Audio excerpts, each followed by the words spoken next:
I believe in Jesus, by the way. We'll talk about that. Oh. I'm reading The Case for Christ by Lee Strobel. It's convincing evidence. What do you think? I throw people out of the club here? We believe in whatever you want. I didn't. I went to Catholic school my whole life, but after reading this book, Case for Christ by Lee Strobel, the factual evidence that he existed is kind of overwhelming. I'd like to see that because the factual evidence that he existed has always been underwhelming. In fact, it's always... Read Case for Christ. Yeah, I Give will. it a shot by Lee Strobel. This is based on what? Archaeological finds? Archaeological finds. New ones? Theological finds. Ivy League. What are theological finds? Bill, ready for this? Yeah.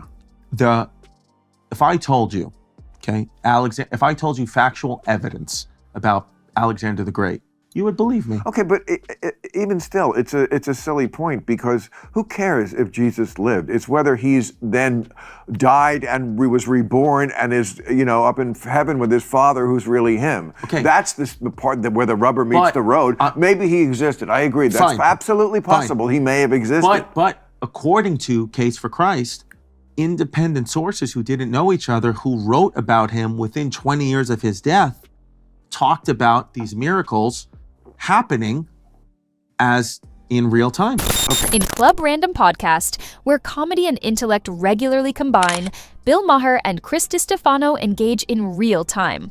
Chris reaches the platform first, his voice calm but fervent, brandishing Strobel's The Case for Christ as his weapon of choice. To him, this book is not only a collection of arguments, it is a revelation of great historical and theological evidence that bridges the gap between faith and fact. He paints a picture of ancient sources, independent witnesses, and a narrative that, in his judgment, holds overwhelming plausibility. Bill, ever the skeptic and persistent in his pursuit of truth, reacts with razor-sharp wit and a keen glance. For him, the evidence Chris so vehemently defends is little more than a collection of tales, manufactured decades after Jesus' supposed presence, stitched together by followers with agendas and lacking the rigor of historical investigation. Bill questions the trustworthiness of the sources, noting the chronological gaps and the oral tradition's susceptibility to distortion. His skepticism cuts deeper when he points out the religious roots of these works, suggesting that faith, not proof, has kept them alive. What begins as a lighthearted argument gradually becomes a collision of worldviews. It's a battle not merely of ideas, but of belief systems, as each man wrestles with the tension between belief and evidence, tradition and skepticism, the familiar and the new. Let's watch the video. Well, again... And Alexander the Great's biographers, the earliest one was like 100 years after he died. Chris, I'm going to have to burst your bubble now because I have to spit a couple of facts at you that are kind of going to Okay. It's Hollywood. There's only two sources in the Bible. Okay. There's the four Gospels, Matthew, Mark, Luke, and John. Okay. There's also another guy, Josephus, who wasn't accepted, but read The Case for Christ. Not in the Bible. Okay. But the Bible is itself an anthology.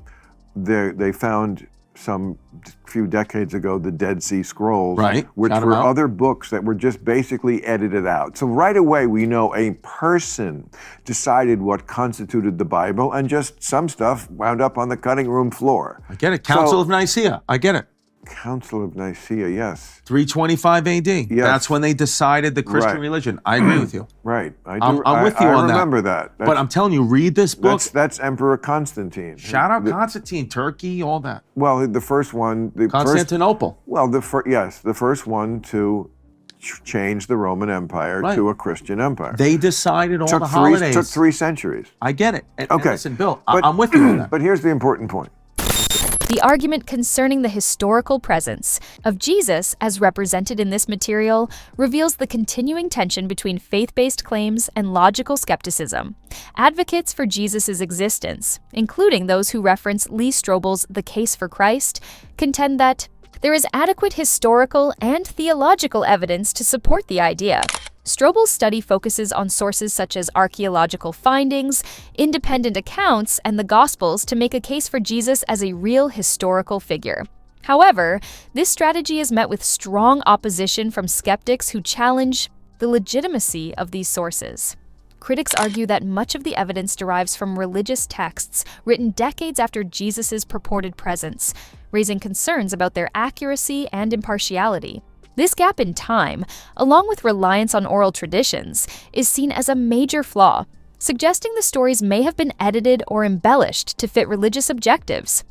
The issue, therefore, becomes not simply about whether Jesus existed, but about the process and criteria used to evaluate historical claims.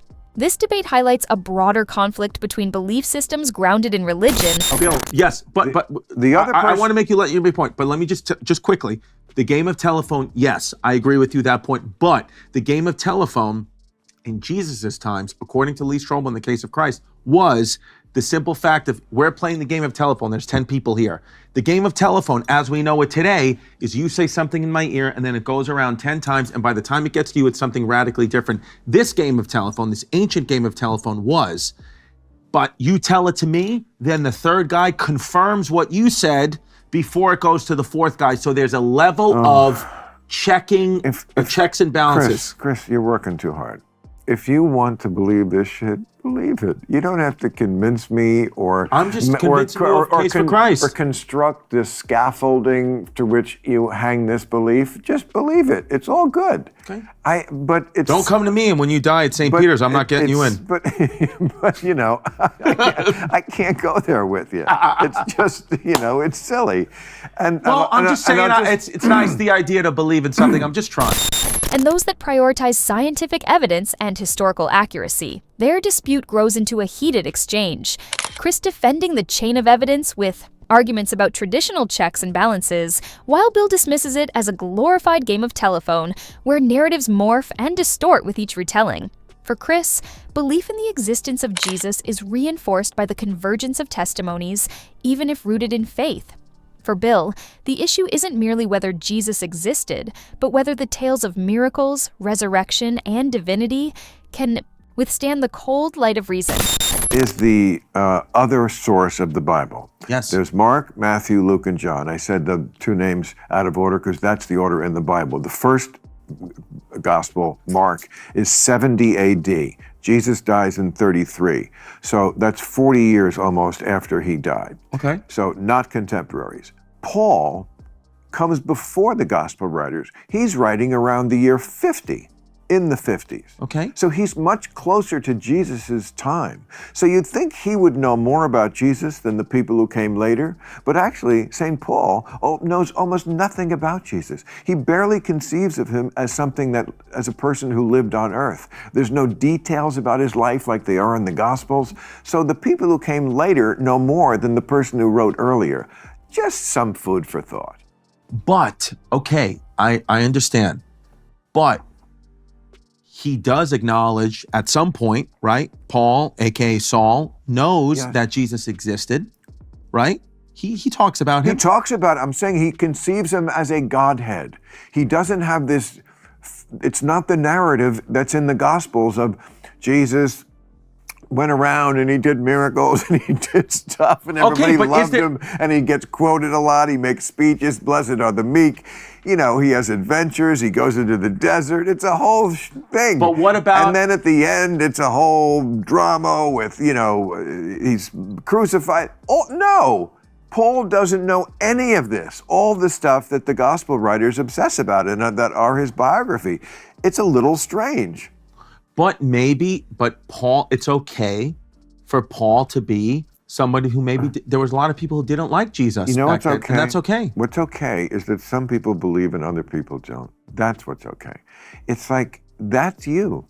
Yeah. And I'm not trying to put it on you. I'm just saying what I believe. I know. The discrepancy between personal belief and scientific consensus in the controversy over Jesus' existence highlights the complex relationship between faith and evidence. Belief in Jesus' truth and divinity often transcends the boundaries of historical study, grounded firmly in personal conviction and religious devotion.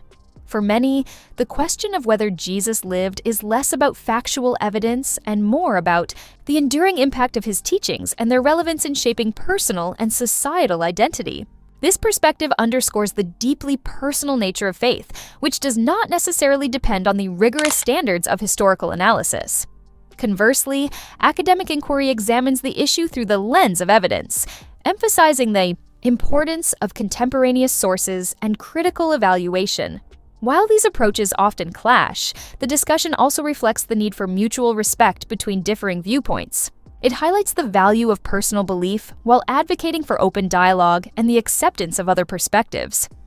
This balance mirrors the broader societal challenge of reconciling faith-based worldviews with evidence-driven inquiry, creating space where both can be explored without invalidating the other. So, what do you think? Drop your thoughts in the comments section below, and if you don't want to miss out on the hottest celebrity news, make sure to subscribe to Daily Finder.